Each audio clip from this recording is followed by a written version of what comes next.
আসসালামু আলাইকুম রহমতুল্লাহি ওবরকাতুহু।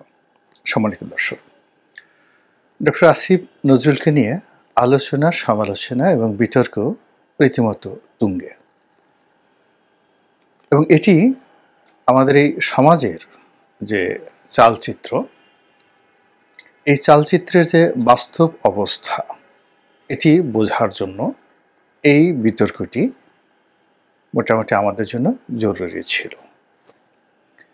ডক্টর আসিফ নজরুল বর্তমান যে ডক্টর মোহাম্মদ ইউনূসের যে সরকার, এই সরকারের অতি গুরুত্বপূর্ণ ব্যক্তি। তাকে ডিফ্যাক্টো প্রধান উপদেষ্টা হিসেবে অনেকে ট্রিট করেন। একই সঙ্গে তাকে একটা বিপদের মুখে ফেলে দেওয়ার জন্য, অনেকটা ট্র্যাপ, তাকে বলার চেষ্টা করেন যে এই ভদ্রলোক সম্ভবত প্রধান উপদেষ্টা হতে চাচ্ছেন, বা তিনি প্রধান উপদেষ্টা হতে পারেন বা হবেন, বা he has a plan, master plan to be the chief adviser. তো এই সকল কথা বলে মূলত ডক্টর মোহাম্মদ ইউনূসের সঙ্গে এবং ডক্টর আসিফ নজরুলের সঙ্গে একটা দূরত্ব বা একটা বলয় তৈরি করার জন্য একটা বিশেষ গ্রুপ চেষ্টা করে যাচ্ছে। এখন এই যে যারা এই চেষ্টাগুলো করছে, মূলত আমাদের যে রাষ্ট্রীয় ব্যবস্থা, আমাদের যে রাজনীতি, সেই রাজনীতিতে মূলত যারা এই কাজগুলো করে যাচ্ছে তাদের সিদ্ধান্ত গ্রহণের ক্ষেত্রে, পরিবর্তন করার ক্ষেত্রে, বা যে কোনো একটা যাকে বলা হয় ঘটন, অঘটন, দুর্ঘটন, এগুলো ঘটানোর জন্য আমাদের দেশে অতীতে যারা যেভাবে যে কাজগুলো করেছেন, ওই রকম পর্যায়ে একটা সিঙ্গেল লোকও নেই। কিন্তু যেটি হচ্ছে, অর্থাৎ ডক্টর মোহাম্মদ ইউনূস কিংবা ডক্টর আসিফ নজরুল কিংবা সৈয়দা রেজওয়ানা, তাদেরকে নিয়ে আমরা যে সকল কথাবার্তা বলছি, এর ফলে আমাদের নিজেদের মধ্যকার যে অকৃতজ্ঞতা বোধ, আমাদের অভ্যন্তরীণ যে মন মানসিকতা এবং চিন্তা চেতনা, এবং আমাদের যে গোপন রোগ, গোপন ব্যাধি, গোপন কর্ম, এই জিনিসগুলো আমাদের নিজের মুখ দিয়েই এবং আচরণ দিয়ে কিন্তু বের হয়ে আসছে। এর ফলে ধরুন আমি আসিফ নজরুল সাহেব সম্পর্কে একটা নেতিবাচক কথা বলতে চাই, বা তাকে আমার খুব পছন্দ হচ্ছে না, বা আমি চাই এই লোকটি মারা যাক, এই লোকটির কুষ্ঠ হোক, একদম মুখে চোখে মুখে আগে যেভাবে বান মারা হতো, এরকম বান মারার ফলে এই লোকটির চোখে মুখে রক্ত উঠে একদম সবার সামনে এসে হাউ মাউ করে মারা যাক। এরকম অবোধ এবং নির্বোধ চিন্তা আমরা যারা করছি, করে আমরা কি করলাম, তার বিরুদ্ধে আমরা বিষোদ্গার করছি, কথাবার্তা বলছি। এতে করে যেটা হলো যে আমার যে যোগ্যতা, আমার বংশ পরিচয়, আমার ব্যক্তিগত জীবনের অন্ধকার যে দিক, এই বিষয়গুলো নিজের অজান্তে আমি আমার প্রতিপক্ষ, অর্থাৎ আমি যাকে সমালোচনা করলাম, তাকে বুঝিয়ে দিলাম। এর ফলে কি হলো, দেখা গেল যে যিনি আমার বিরুদ্ধের লোক, তিনি আমাকে মূল্যায়ন করতে পারলেন, প্রস্তুতি নিতে পারলেন, ভয় পেলেন অথবা রিল্যাক্স মোডে রইলেন। সমাজটা খুবই একটা জটিল, যে জটিল সমাজটা মূলত প্রকৃতি থেকে আল্লাহ রাব্বুল আলামিন আমাদেরকে শিক্ষা গ্রহণ করার জন্য অনেকগুলো বিষয় প্রকৃতিতে তৈরি করে দিয়েছেন। যেমন ধরুন 1 কোটি ভেড়া, 1 কোটি ভেড়া কিংবা 1 কোটি ছাগল খুব দাঁড়িয়ে আছে, ভীষণ রকম শক্তিমত্তা নিয়ে দাঁড়িয়ে আছে। আজকে বাঘ বা সিংহ তাদের গ্রামে এলে বা বনের মধ্যে এলে, বা তাদের ভেড়ার খামারে এলে, বা ভেড়ার ছাগলের পালের মধ্যে এলে আজকে শেষ করে দেওয়া হবে। কোনো অবস্থাতে জ্যান্ত তাকে ফেরত পাঠানো যাবে না বা ফেরত দেওয়া হবে না। এখন বলেন তো, প্রাগৈতিহাসিক থেকে আজ পর্যন্ত লক্ষ লক্ষ বছর ইতিহাসে এরকম কোনো ঘটনা ঘটেছে? কখনো ঘটেনি। এখন এই যে আমি ধরেন একটা কথা বললাম একজন লোক সম্পর্কে, আর কোটি কোটি মানুষ আমারই মতো বা আমার স্ট্যান্ডার্ডের বা আমার কথা যারা শুনবে তারা আমার মতো, অথবা আমাকে তাদের চেয়ে বড় মনে করে, এরকম লোকজন আমাকে কথা শুনবেন বা মাথা ঝুলাবেন। আর যারা আমার মতের সঙ্গে দ্বিমত পোষণ করবেন তারা আমার পর্যায়ের লোক বা আমার চেয়ে ভালো মানুষ। যারা আমাকে সমালোচনা করার ক্ষমতা রাখেন, ধরে নেওয়া হয় সে মানুষগুলো আমার চেয়ে শ্রেষ্ঠতর। এটা হলো প্রকৃতির স্বাভাবিক নিয়ম। তো ডক্টর আসিফ নজরুলকে যদি সমালোচনা করতে হয়, তার প্রথম যোগ্যতা হতে হবে যে সেই মানুষটিকে আসিফ নজরুলের শিক্ষা, দীক্ষা, অভিজ্ঞতা, মান, সম্মান, মর্যাদা এই সব ব্যাপারে এক গ্রেড উপরে থাকতে হবে। দ্বিতীয়ত, জনাব আসিফ নজরুল যে সফলতায় পৌঁছে গিয়েছেন, তাকে সেই সফলতার কাছাকাছি যেতে হবে বা সেই সফলতা সমপর্যায়ের হতে হবে বা সফলতাকে যাকে বলা হয় অতিক্রম করতে হবে। আদারওয়াইজ আসিফ নজরুলের সমালোচনা করাটা আমি মনে করি আমার জন্য নির্বুদ্ধিতার একটা যাকে বলা হয় উত্তম উদাহরণ। তিনি আমার ডিপার্টমেন্টের বড় ভাই, আমরা একই ডিপার্টমেন্টে পড়াশোনা করেছি। তারপর তিনি আমার যখন মাস্টার্স হলো, আমার মাস্টার্সটা একটু পরে হয়, তা আমি মাস্টার্সে আমার লেট হলো, মানে নর্মাল অনার্সের সাথে মাস্টার্সে আমার লেট হয়ে যায়। এই কারণে শেষ বছরে তিনি শিক্ষক হিসেবে সেখানে যোগদান করেন, যদিও আমি তার কোনো ক্লাসে অংশগ্রহণ করতে পারিনি, আমি শুধুমাত্র পরীক্ষা দিয়ে চলে এসেছিলাম। তো সেই অর্থে তিনি আমার শিক্ষক। আবার তিনি সাংবাদিকতায় বিচিত্রায় ছিলেন। আমারও সেই সাংবাদিকতা পেশায় সেই অনেক আগের থেকে 1986 থেকে আমি এই পেশার সঙ্গে সম্পৃক্ত।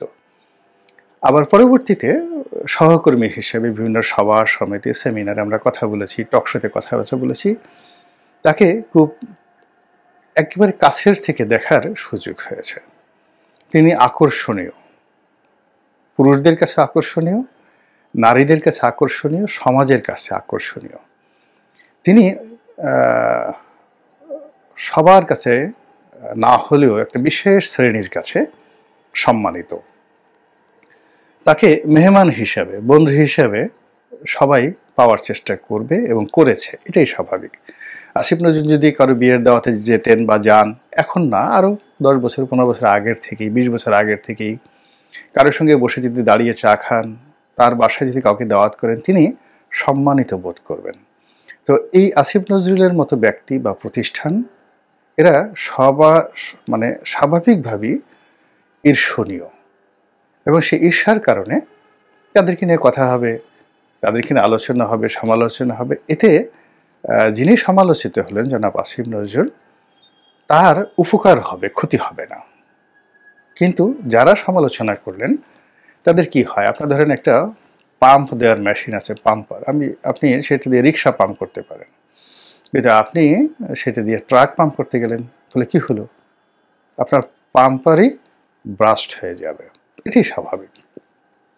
আপনার এটা ওজন নেওয়ার ক্ষমতা আছে 10 কেজি, কিন্তু আপনি দেখা গেল রাগের মাথায় বিরাট একটা হাতিকে মাথায় করে আপনি নিয়ে গেলেন, বা একটা হাতিকে গুঁতো দেওয়ার চেষ্টা করলেন, বা একটা আপনার যে শক্তি, আপনার অনেক শক্তি, আপনি ট্রেনের সামনে দাঁড়িয়ে ধাক্কা দিয়ে ট্রেন ফেলে দেওয়ার চেষ্টা করলেন।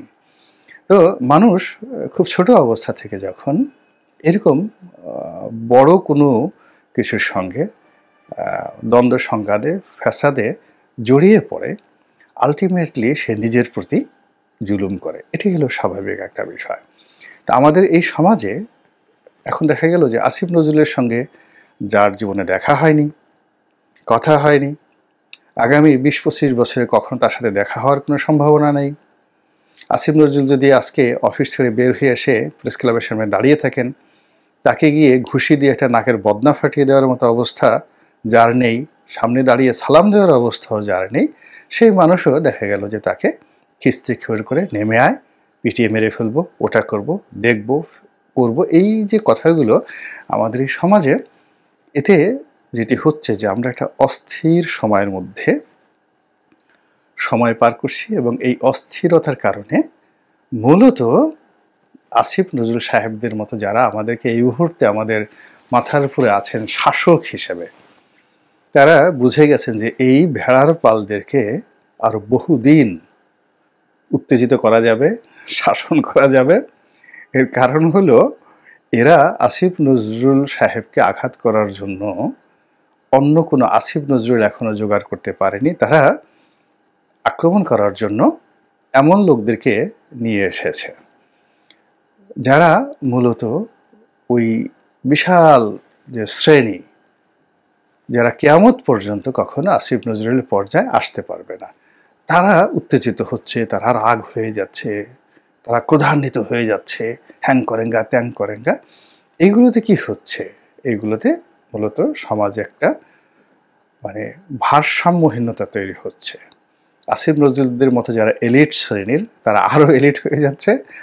আর সমালোচনা করি যারা, যে সমস্ত যাদের মধ্যে ভেড়ার চরিত্র রয়েছে, শুধু মাথা ঝুলানো, কোনো প্রশ্ন নেই, হুজুর বলেছেন হ্যাঁ সুবহান আল্লাহ, হুজুর বলেছেন আলহামদুলিল্লাহ, কিংবা সন্ন্যাসী বলেছেন হরিবল, আর কোনো কথা নেই, নেতা বলেছেন জয় বাংলা, নেতা বলেছেন আল্লাহু আকবার, নারায়ে তাকবীর। এর বাইরে যারা কখনোই চিন্তা করতে পারে না, তারা একজন হোক, 1,00,000 হোক, 1 কোটি হোক, এদের সংখ্যায় কখনো কোনো দেশের কোনো কিছু পরিবর্তন হয়নি। প্রসঙ্গে আসি, আসিফ নজরুলকে বলা হচ্ছে রয়ের এজেন্ট। হতে পারেন তিনি রয়ের এজেন্ট 3টি কারণে। প্রথম কারণ হলো যে আমাদের জুলাই আগস্ট যে বিপ্লবটি, 1 নম্বরে আপনাকে একেবারে তামার পাতে লিখে দিতে হবে যে এই বিপ্লবটি meticulously design, redesign, performed and implemented by র। অর্থাৎ র এটা পরিকল্পনা করেছে, পরিচালনা করেছে, টাকা দিয়ে প্রযোজনা করেছে এবং বাস্তবায়ন করেছে। এইটা 100% আপনাকে বিশ্বাস করতে হবে, প্রমাণ থাকতে হবে, এবং যদি প্রমাণ থাকে তাহলে ডক্টর আসিফ নজরুল এবং তার যারা সঙ্গী সাথী রয়েছে, আপনি তাদেরকে রয়ের এজেন্ট বলতে পারেন। এছাড়া কোনো অবস্থাতেই তিনি রয়ের এজেন্ট নন। দ্বিতীয় যে কারণটি হতে পারে সেটি হলো, না ঠিক আছে, অটোমেটিক্যালি সেটা হয়ে গেছে। ধরুন একটা দুর্ঘটনাবশত, উত্তেজনার বশে একটা বিপ্লব হয়ে গেছে, কিন্তু বিপ্লবের এই পুরো প্রক্রিয়াটি হাইজ্যাক করেছে র। এখন বর্তমান যে ডক্টর মোহাম্মদ ইউনূস সরকার এবং তার সঙ্গে যে পুরো রাষ্ট্র ব্যবস্থা, এবং এই রাষ্ট্র ব্যবস্থার সঙ্গে এখন বিএনপি, জামাত সবাই জড়িত, পুরোটাই র পরিচালনা করছে। র যদি এটি পরিচালনা না করে, সেখানে আসিফ নজরুল সাহেব যে পদে আছেন, আইন মন্ত্রণালয়ের যে পদ এবং পদবিতে আছেন, তারা কোনো অবস্থাতেই রয়ের এজেন্ট তো দূরের কথা, ভারতের সঙ্গে কখনো কোনো কালে এই গত 120-30 দিনের মধ্যে তাদের ন্যূনতম দেখা সাক্ষাৎ হয়েছে, এরকম একটা যদি মানে যাকে বলা হয় একটা সামান্যতম ক্লু থাকে। এখন যে উত্তপ্ত বাংলাদেশ, 1 মিনিট ডক্টর আসিফ নজরুল তো দূরের কথা, তার চেয়ে মহামানব আমাদের ডক্টর মোহাম্মদ ইউনূস, কিংবা ধরুন তার চেয়ে মহামানব যদি শহীদ প্রেসিডেন্ট জিয়াউর রহমানের কথাই চিন্তা করেন, এখনকার পরিস্থিতিতে রয়ের এজেন্ট হয়ে 1 মিনিট চেয়ারে বসার মতো দুঃসাহস এই বাংলাদেশে কারোরই নেই। যেখানে আপনি গিয়ে দেখেন এত বড় বড়, শেখ হাসিনা পালিয়ে গেছেন, আর বড় বড় কর্মকর্তারা, 2 জন পুলিশের আইজি এখন জেলখানাতে, যে ছাত্রলীগ, যে যুবলীগ, মানে যাদের একটা সাধারণ ওয়ার্ড পর্যায়ের নেতার সামনে এই এখন যারা উপদেষ্টা রয়েছেন কিংবা সমন্বয়ক যে ছাত্র নেতা ছিলেন, তারা 5ই আগস্টের আগে সামনে দাঁড়িয়ে একটা ইউনিয়ন পর্যায়ের বা একটা ওয়ার্ড পর্যায়ের ছাত্রলীগের সভাপতি বা সেক্রেটারির সামনে দাঁড়িয়ে সার্জিস বা অন্য কোনো নেতা কথা বলবেন, এইরকম দুঃসাহস তাদের ছিল না। কিন্তু দেখেন পরিস্থিতিটা এমন অবস্থা হয়ে গেছে, এখন উপদেষ্টা যারা আছেন, নাহিদ আলম আছেন, মাহফুজ আছেন, সার্জিস যারা বাইরে নেতৃত্ব দিচ্ছেন সমন্বয়কে, তাদের কথা বাদ, একজন সাধারণ আমজনতার সামনে আওয়ামী লীগের সভানেত্রী শেখ হাসিনা কিংবা সাধারণ সম্পাদক ওবায়দুল কাদের কিংবা ছাত্রলীগের সভাপতি জনাব সাদ্দাম, তারা এসে দাঁড়াবেন, এই অবস্থা বাংলাদেশে নেই। তো এখন এই আওয়ামী লীগের তো বাংলাদেশে রুট আছে, রুট থাকার পরও আওয়ামী লীগের যদি এই সামর্থ্য না থাকে, র বাংলাদেশে কতটা নিন্দিত, সেই রয়ের আবার এজেন্ট মানে জ্বর শিকড় হয়ে এই সরকারের মধ্যে থাকা, ইট ইজ ইম্পসিবল। তো কাজেই আপনাকে কোনো সিঙ্গেল আসিফ নজরুলকে টার্গেট করলে হবে না, টার্গেট তো করতে হবে যে পুরো বাংলাদেশটাই মূলত এই মুহূর্তে র চালাচ্ছে। এই গেল 2 কারণ। 3 নম্বর যে কারণ সেটা হলো যে আপনি বা আমি পাগল হয়ে যেতে পারি, উন্মাদ হয়ে যেতে পারি, অবোধ হয়ে যেতে পারি, নির্বোধ হয়ে যেতে পারি, বা র সম্পর্কে আমাদের কোনো ধারণা নেই। র সম্পর্কে যদি আপনার কোনো ধারণা থাকতো এবং আপনি যদি এই যারা এজেন্ট নিয়োগ করে, মানে সিআইএ বলেন, র বলেন, মোসাদ বলেন, এদের সাথে 4 শ্রেণীর লোকের সাধারণত যোগাযোগ হয়। প্রথমত হলো তারা লোভী এবং স্বার্থপর লোকদেরকে নিয়োগ করে। লোভী, স্বার্থপর এবং ভীরু, প্রচণ্ড ভীরু। এখন দেখেন তো আসিফ নজরুল তার জীবনে কাপুরুষ এবং ভীরু ছিলেন, তার শত্রুরা বলতে পারে কিনা। ওই ঢাকা বিশ্ববিদ্যালয়ে ছাত্রলীগের ছেলেরা তার রুম তছনছ করেছে, রুমে তালা মেরে দিয়েছে।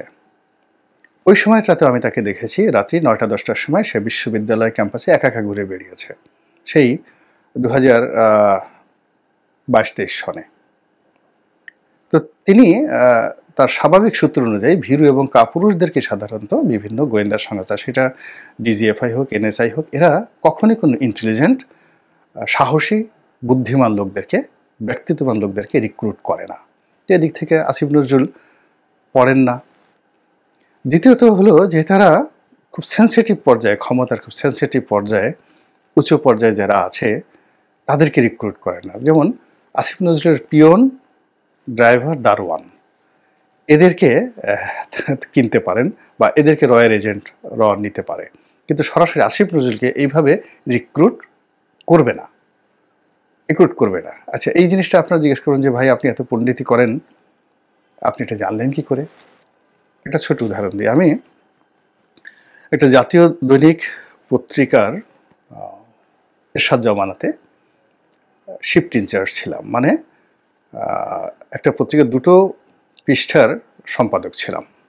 ওই সময়টাতে 88-89 সনে একটা পত্রিকার সেই শিফট ইনচার্জ যারা পত্রিকায় চাকরি করেন নিউজ বিভাগের, এটা খুব সাধারণ বিপদ ছিল না। আমি সেই পদে চাকরি করতাম। তখন বাংলাদেশের রয়ের চিফ ছিলেন, প্রধান ছিলেন মিস্টার ভূষণ ছিলেন নরসীমা রাওয়ের, যাকে বলা হয়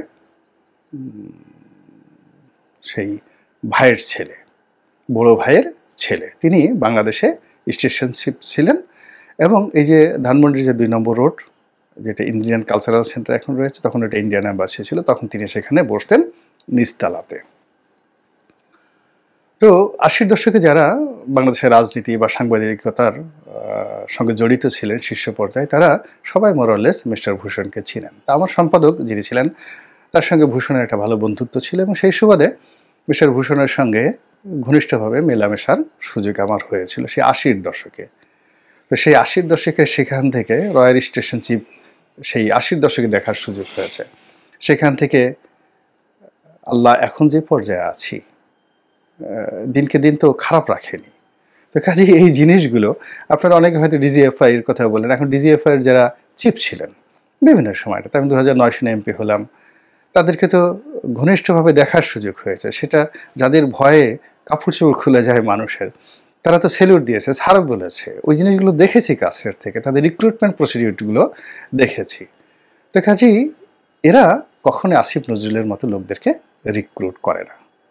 এরা মানে যাদেরকে 500 টাকা দিয়ে কেনা যাবে, 5,000 টাকা দিয়ে কেনা যাবে, যাদেরকে রাজপথে দাঁড় করিয়ে রাখা যাবে, যারা 2-4টা চর থাপ্পড় খেলেও মানে তারা এগুলো কিছু ডোন্ট মাইন্ড, এগুলো মনে করেন। আপনি মারবেন 10 বার 12 বার করে মারবেন, সে ঘুরে ফিরে আবার গিয়ে সেখানে দাঁড়াবে। এরকম নির্লজ্জ বেহায়া টাইপের যারা লোকজন, ওদেরকে সাধারণত এই র বা বিভিন্ন গোয়েন্দা সংস্থা তাদেরকে নিয়োগ দেয়। এখন এই যে আসিফ নজরুল এর মধ্যে পড়েন কিনা, এরপর আমরা দ্বিতীয় প্রসঙ্গে আসি যে কারা মূলত এই মানে আসিফ নজরুলের বিরুদ্ধে যে রয়ের এজেন্ট এটা প্রচার করছে। প্রথমত যে তার দ্বারা এই সময়টাতে যারা ক্ষতিগ্রস্ত হয়েছে, সরাসরি তাকে কিছু করতে পারছে না। আমাদের সমাজে কি হচ্ছে, অনেক সময় দেখা যাচ্ছে পাগল লেলিয়ে দেওয়া হয়। একজন লোকের সাথে পারছে না, একজন পাগলকে সে আপনি 10 টাকা দিলেন, একটা ভদ্রলোক যাচ্ছে তার পাঞ্জাবিতে সে একটু কালি মেরে দিল। অথবা দেখা গেল যে অনেক লোক সেই অনেক জায়গা থেকে পাগলা কুকুর ভাড়া করে নিয়ে আসে, গ্রাম অঞ্চলে আপনি দেখেন। তো পাগলা কুকুর এই তাদের একটু ঘেউ ঘেউ করে, কিন্তু একটা ব্যাপার হলো যে ধরেন কোনো বড় চেয়ারম্যান সাহেব বা কোনো থানার ওসি, মন্ত্রী, এমপি বিশ্বাস করেন পাগলা কুকুর দিয়েও কখনোই কোনো দুর্বৃত্ত এদেরকে অপমান করতে পারেনি। কেন জানি আপনি দেখবেন জীবনে যে কোনোদিন একটা ওসিকে পাগলা কুকুর কামড় দিয়েছে, সেনাবাহিনীর মেজরকে পাগলা কুকুর কামড় দিয়েছে, কোনো মন্ত্রী কুকুরের কামড় খেয়েছে। মানে পাগল কুকুর হলেও তারা কিন্তু সম্মানিত এবং পাওয়ারফুল লোকদেরকে বুঝে। তো কাজেই এই যে ডক্টর আসিফ নজরুল, এদের মানে ওনার দ্বারা যদি কেউ ক্ষতিগ্রস্ত হয়ে থাকেন বা তাকে যেভাবে তারা পেতে চেয়েছিল সেভাবে পাননি, তারকে দেওয়া কথা শোনাতে পারেননি, স্বার্থ সিদ্ধি করতে পারেননি, কিন্তু তার সাথে সরাসরি ফাইট করার মতো অবস্থা তাদের নেই, মুখোমুখি তর্ক করার অবস্থা নেই, তখন কি করলো, বদনাম রটিয়ে দাও, এ হলো রয়ের এজেন্ট। মানে এবং দ্বিতীয়ত হলো যে ক্যারেক্টার অ্যাসাসিনেশন, এটাও মানে আসে মানুষের লালসা থেকে। আমি একটা লেখা লিখেছিলাম, সুন্দরী সুজানা, 2 বৃদ্ধ এবং 1 উকিল। এটা বাইবেলের একটি গল্প, the gospel, the chapter of gospel Susanna, এই চ্যাপ্টার এখানে বলা আছে। তো সেটা নিয়ে মামলাও পর্যন্ত হয়ে গেছে। তো সেখানে যে জিনিসটা দেখা গেছে যে যখন আপনি কারো চরিত্র নিয়ে কথা বলবেন, প্রথমত যারা এই ধরনের কথা বলে তারা চরিত্রহীন। চরিত্রহীন মানুষ ছাড়া কখনো অন্যের চরিত্র নিয়ে কথা বলে না। এবং এই কথার পেছনে একটা লোভ থাকে এবং একটা লালসা থাকে। আপনারা যারা লোভ এবং লালসা বুঝেন, তার সঙ্গে সঙ্গে একটা কাম থাকে, সেক্সুয়াল পারভার্সন থাকে। এই জিনিসগুলো থাকে যেখানে সে ব্যর্থ হয়ে, কামনা চরিতার্থ করতে ব্যর্থ হয়ে যখন সে বিক্ষুব্ধ হয়, তখনই সে ক্যারেক্টার অ্যাসোসিয়েশনে যায়। তো ধরুন আসিফ নজরুলের মন্ত্রণালয়ে কোনো একটা বড় পদ আছে, এখন আপনি ওই পদটার প্রতি লালায়িত, আপনার জিহ্বা থেকে লোল পড়ে যাচ্ছে, কিন্তু আপনি এই জন্য বিভিন্নভাবে তদবির করেছেন, চেষ্টা করেছেন, কিন্তু সেখানে আসিফ নজরুল সেই পদটাতে আপনাকে দেননি। সেখানে হয়তো যোগ্য কাউকে দিয়েছেন বা তিনি মনে করেননি এটা, এখন আপনি তাকে শায়েস্তা করতে চান। এবং আপনি যদি চরিত্রহীন হন, রাজাকার হন, আলবদর হন, আশামস হন, ধর্ষণকারী হন, আপনি যদি আরও নিম্নমানের মানুষ হন, রাজাকারের চেয়ে আর কি নিম্নমান থাকতে পারে, রাজাকারের চেয়ে আমি নিম্নমানের মানুষ দেখি না। তো এখন সেক্ষেত্রে কী হলো, যেহেতু এই যে ধর্ষণ করা, মন্দ কাজ করা, ঘুষ খাওয়া, দুর্নীতি করা, খারাপ কাজ করা, এগুলো আপনার চরিত্রের মধ্যে, ফলে আপনি অন্য একটা মানুষকে আপনার পর্যায়ে নামিয়ে আনার জন্য ক্যারেক্টার অ্যাসাসিনেশন, এটা হলো দ্বিতীয় শ্রেণীর মানুষ যারা তাকে এই রয়ের এজেন্ট মনে করছে। আরেকটা শ্রেণী আছে যারা মূলত সবসময় একটা আনহ্যাপি, অলওয়েজ আনহ্যাপি, অত্যাচারিত এবং ফ্রাস্ট্রেটেড, প্রথমত প্রচণ্ড হতাশাগ্রস্ত, জীবনে আর কিছু হলো না, যেখানে যায় শুধু অপমান, লাঞ্ছনা, গঞ্জনা, ঘর নাই, সংসার নাই, ব্যবসা নাই, বাণিজ্য নাই, টাকা নাই, পয়সা নাই, স্বাস্থ্য নাই, কিচ্ছু নাই। এই ধরনের মানুষগুলো অন্যের সুখ দেখতে পারে না। অন্যের সুখ দেখলেই তাদের মাথা খারাপ হয়ে যায়। এখন ডক্টর মোহাম্মদ আসিফ নজরুল নিঃসন্দেহে তার ক্যাবিনেটের সবচেয়ে আকর্ষণীয় মানুষ। তো কোনো কারণ নেই, কোনো কারণ নেই। সে কেন আকর্ষণীয় হলো? সে কেন এই কাজ করলো? তো কাজেই তাকে একটা ট্যাগ লাগাতে হবে, তাকে একটা কথা বলতে হবে এবং সেই কথা এখন তাকে রয়্যাল এজেন্ট বা অন্য যেকোনো এজেন্ট বললে বা অন্য তার ব্যক্তিগত বিষয়গুলো নিয়ে যদি একটু গীবত করা যায়, তাহলে ওই নিজের হতাশা থেকে বাঁচার জন্য তার একটা মরণপণ চেষ্টা।